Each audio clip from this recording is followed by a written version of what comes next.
watch this video if you're already a consistent person and have successfully developed productive habits. If you have a history of starting strong but quitting, this is for you, because it means that you don't yet have the right habits that will get you there. No judgment, that's why I'm here. I will share how you can build that habit without getting burnt out. This burnout happens when your habits demand more energy than your current life can sustain. There was a time I did a ghostwriting job and I was to write 150,000 words. Before I took the job, guess what my capacity was? 30,000 words. They asked me, I can say you're quite good, but are you sure you can write 150,000 words? Since 30,000 words was the longest number of words I had written, I said, yes, I can. And went ahead to brag about how passionate I am about writing and all of that. I mean, how hard can it be? It was hard. It remained small for me to run mad at that time. I literally was there every day, morning to night, day in, day out. I would write and rewrite the story, adding and creating characters. Sometimes, after drafting the outline for a chapter, the story itself will not reach the target number of words for the day. I will be adding story. I kept thinking to myself, who sent me? I said, God, I know this can't be you, because I am mentally stressed and exhausted, and you speak rest. How did I miss it?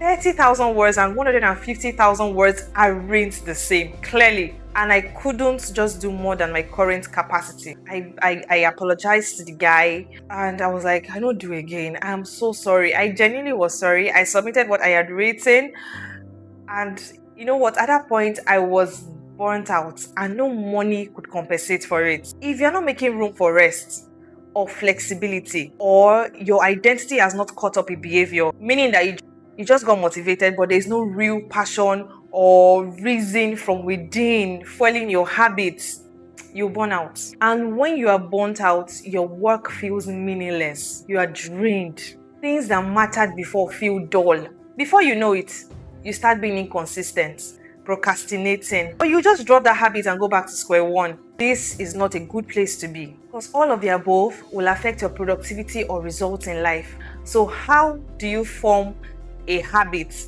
without experiencing this in the short run or in the long run? 1. Start with who you are. Instead of asking, what habit should I build? Ask, who has God made me to be? For instance, let's say you're forming a habit of focused reading. Don't say, I must read my school books every day. Instead, say things like, I'm the head and not the tail. I stand out everywhere I go as light. I am a disciplined person who has the mind of Christ. I am diligent. The point is, it starts with who you really are, who you believe you are. If you agree with that and you understand your identity, then habits feel like self-expression, not force. When you see yourself as disciplined, consistent actions follow naturally. As a man thinks in his heart, so is he. Number 2, build habits all the way up. Burnout thrives on I die here thinking. For example, don't rush through getting there in one day. It's a process. You've not practiced reading 20 pages in 1 month, and you want to finish 600 pages suddenly in a month? Start small. Read 1 page, not 20. Pray 2 minutes, not 1 hour. Write 1 paragraph, not a chapter. Respect yourself. Respect where you are. As you progress consistently, you will see that you have the capacity for more. It always happens. You don't need to rush to get there. You'll get there. Someone said habits form best when they require low motivation and low efforts. But if you make it difficult, you will give up before you even start. It's not about intensity and gra-gra. It's about consistently showing up daily. 3. Look out for progress, not perfection. Don't be pessimistic. Can you laugh a little and celebrate your wins, no matter how tiny? Even God rejoices to see the plumb line in the hands of Zerubbabel. The mere fact that you even started is a win. If you only see what you missed, or you ignore how far you've come, you will definitely experience burnouts, because you will feel like you're not making any progress at all. Now, this is where Christianity as an advantage comes in. In His presence, there's fullness of joy. There's peace even when it makes no sense.